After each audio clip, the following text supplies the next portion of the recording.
that was Michael Jackson, and I'm Whoopi Goldberg. And what you just saw was just 60 seconds of what is really a 17-minute miracle of a movie called Captain EO. Now, what other modern-day motion picture experience can you think of that is produced by George Lucas, directed by Francis Coppola, stars Michael Jackson, and is in 3D? Now, just in case you're wondering why I am sitting here telling you about this movie that I'm not in, to make a long story short, Michael Jackson and several other people were sitting around trying to figure out who was going to tell you about this. But since Michael couldn't do it and they couldn't do it because, you know, Michael's working on the album, folks at Disney got Disneyland to work, they figured, well, let's hire someone who doesn't have that much to do. So Michael called me and said, Whoopi, look, how'd you like to do me a big favor? I said, what do you want? You know, I taught you how to dance. I taught you how to sing. What do you want? And he said to me, I need you to take folks on a special trip behind the scenes to show them just how Captain EO was made. So I said, okay. His crew on board their spaceship as they journeyed to a faraway world. Now, after bungling his last mission, this is EO's only chance to redeem himself in the eyes of his boss, Commander Bog. EO is joined by his loyal, sometimes competent crew of oddball characters, like the two robots called Major and Minor Domo, the flying little furry fuzzball guy named Fuzzball, and the three-legged, two-headed, very grouchy thing called Geeks, and Hooter, the funniest and hungriest elephant to explode on the screen since Dumbo.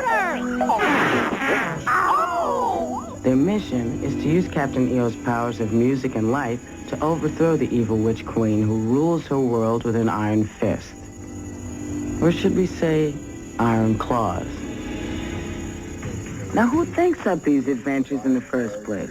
Well, meet the Imagineers, the guys at Disney who must have the best jobs in the world. They're actually paid to just sit around and come up with outrageous ideas. For Captain EO, they first had to create an adversary for Michael Jackson's character.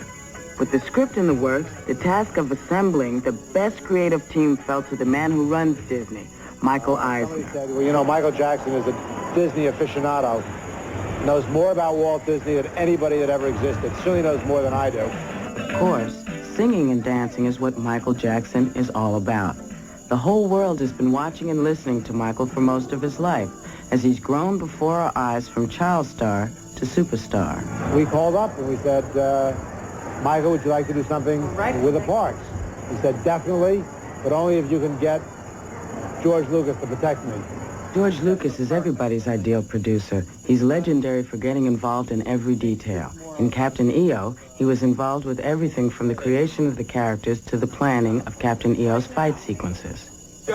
While most people associate Francis Coppola with such dramatic epics as Apocalypse Now and The Godfather, Francis also loves music and has directed several musicals, like Finian's Rainbow, One from the Heart, and The Cotton Club.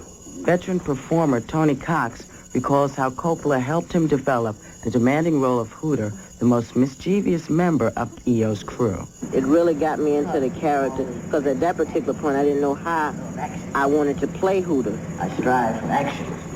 It's just fun bringing it out, because he's somewhat like me. I don't eat as much as Hooter, but then again, who does? Hooter can play the keyboard. He loves to dance when he gets the chance. He loves to dance and show his stuff.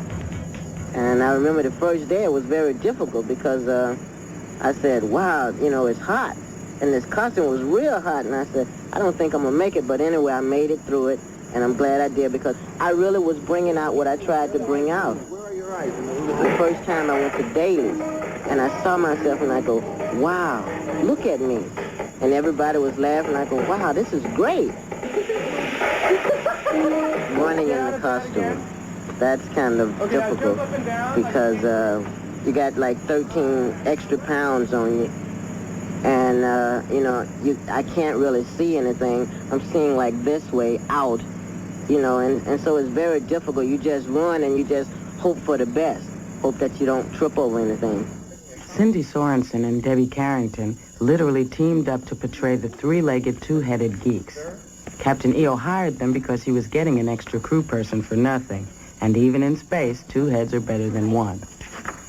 I play one of the geeks, which is Heidi, and I play Odie. who is the crabby one of the bunch. Yeah. I'm kind of the smarter one. I'm in control. Yes. And she's always looking off and crabby. It's the only time she's in control, when she's in the costume. We're a good compliment. Yeah. There's supposed to be one body, and being in that thing after 3 or 4 hours, you start going a little nuts, and you're like, get me out of here. Not really claustrophobic, but just a little insane. This is the last member of the crew. Meet Fuzzball. How you doing, Fuzz? Looking, isn't he cute? Now, this little guy is EO's secret weapon. He's the captain's eyes, ears, and even his wings. But Fuzz has a secret, too, don't you? Yes, I love this guy. I promised Fuzz that I would show you some of his home movies.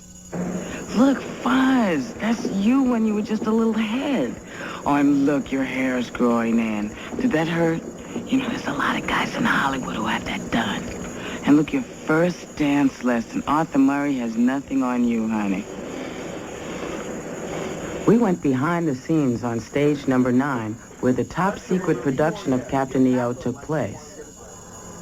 Faster than you can say action, Captain EO finds himself in deep space and in deep trouble. In a fit of hunger, Hooter, the perky pachyderm, has accidentally eaten all the star maps, so the ship is hopelessly lost. While the crew searches for any signs of the dark planet, Captain EO is beginning to worry, because once again his reputation is on the line.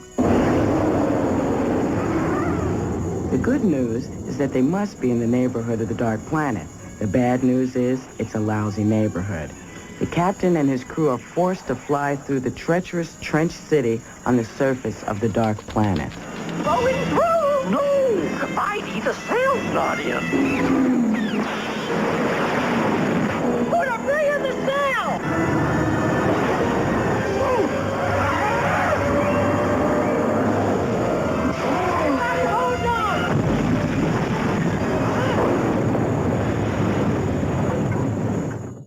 Here, he rehearses the scene in which Captain EO and his crew have to set off on foot to find the Witch Queen. Ball flies back to him and tells him it's okay. The little group cut him. Keep going. Come on, Hooter.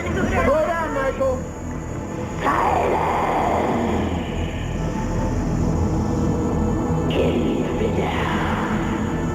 Infidel? You infect my world with your presence. Destroy!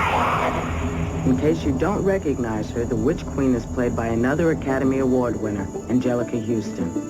Tom and Barry Berman created the extensive makeup required to turn Angelica Houston into the Witch Queen. It took 3 hours every morning to apply the makeup. The rest of the morning was spent just getting her into the elaborate costume and then hoisting her on cables into her web of darkness. To bring a gift, Your Highness, to someone as beautiful as you. You think me beautiful? Very beautiful within, Your Highness, but without a key to unlock it. And that is my gift to you. Let me see